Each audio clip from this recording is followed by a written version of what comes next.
Every single day that we wake up, we have been gifted the opportunity of choice.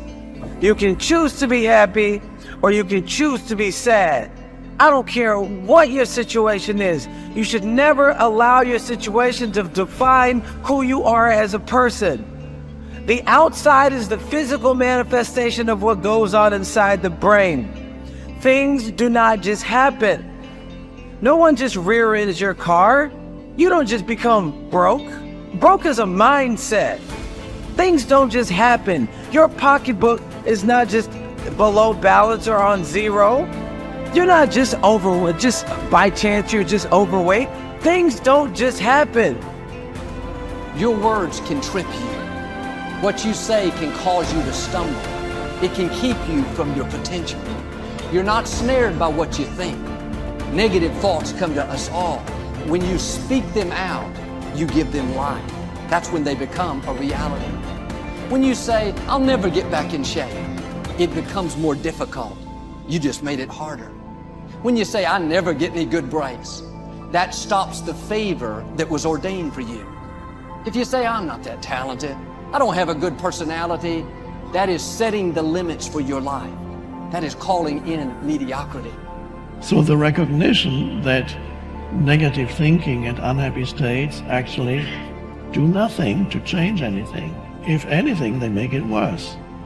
So if there's enough awareness and you can suddenly look at that, and then you can ask yourself from the deeper perspective of awareness, do I want to continue to think these thoughts? Is that helpful or good? Do I really want that?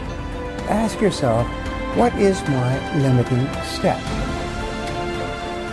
What is the one factor that determines the speed at which I achieve my goal, or whether I achieve it at all? Once you've answered this question, you can move on to making a plan for how to accomplish your goals by eliminating this limiting factor. Your ability to identify your limiting step is one of the best demonstrations of your intelligence, and your capacity to eliminate this limiting step is one of the best demonstrations of your overall competence in achieving anything you want. It's our thoughts that are manifesting this world. Now you could say that's a spiritual thing, and now I say not only is it spiritual, now it is fundamental basic science of the universe. And it says then the thoughts are creative. Well, if the thoughts are creative, then who is having the thought? And you start to realize, I'm having the thought. Well, then the truth is simple. As Richard Conn Henry said, you are creating this world with your mental activity and your spirituality combined. And then all of a sudden it says, well, then if I'm creating the world, then my original belief that when things didn't go right, I was a victim. The universe wasn't supporting me. You know, it's like, oh, I try so hard and the universe is not giving me things. It turns 180 degrees around. And it basically says this: we are creating this world. And then I say your mind is creating this world. Although you cannot change conditions or circumstance, you don't have to let them control you.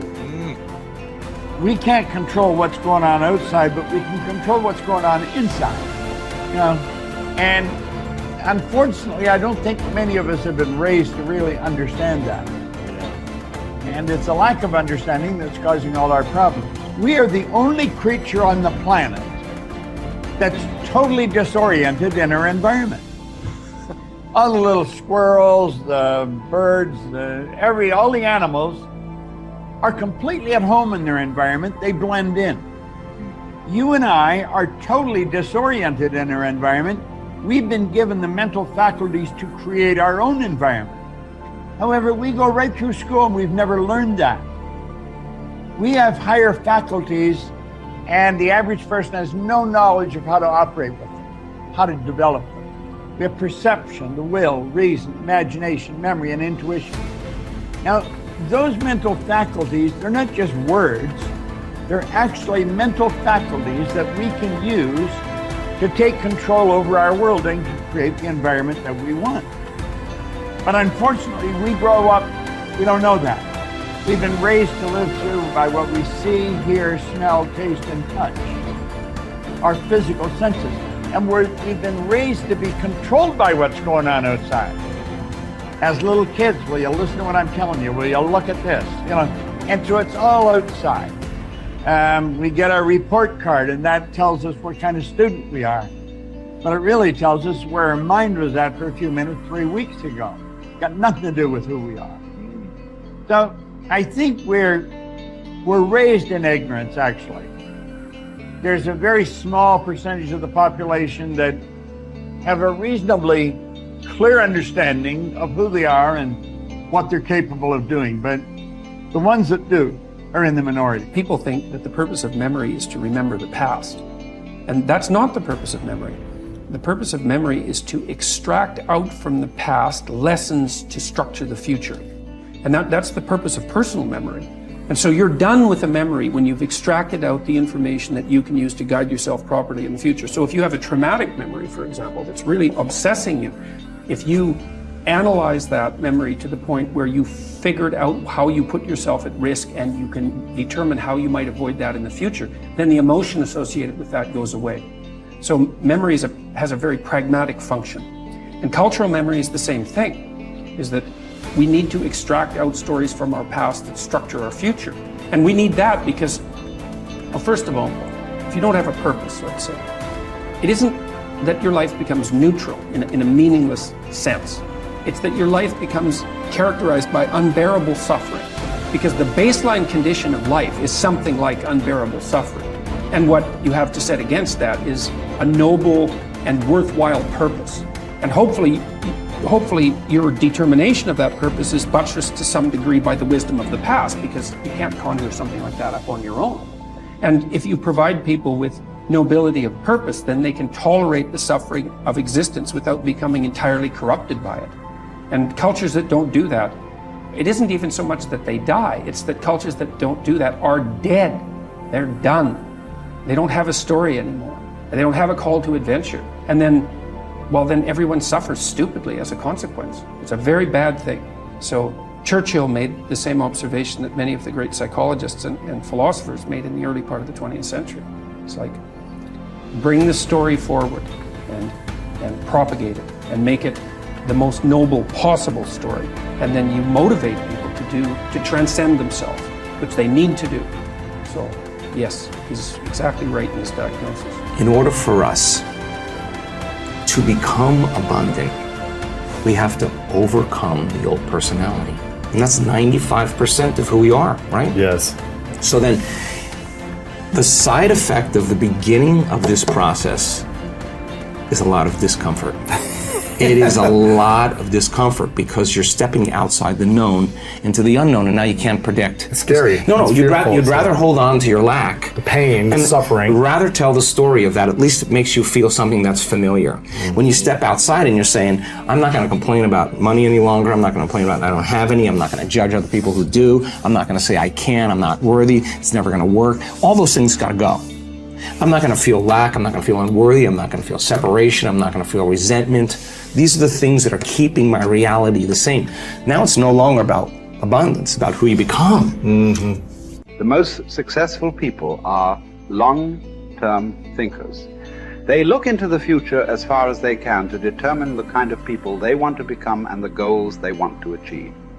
They then come back to the present and determine the things that they will have to do or not do to achieve their desired futures. This practice of long-term thinking applies to work, career, marriage, relationships, money, and personal conduct.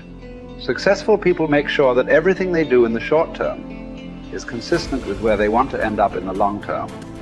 They practice self-discipline at all times. You see this willingness to sacrifice in people who spend many hours and even years preparing, studying, and upgrading their skills to make themselves more valuable, so that they can have a better life in the future, rather than spending most of their time socializing and having fun in the present. Your ability to think, plan, and work hard in the short term, and to discipline yourself to do what is right and necessary before you do what is fun and easy, is the key to creating a wonderful future for yourself. Your ability to think long term is a developed skill. As you get better at it, you become more able to predict with increasing accuracy.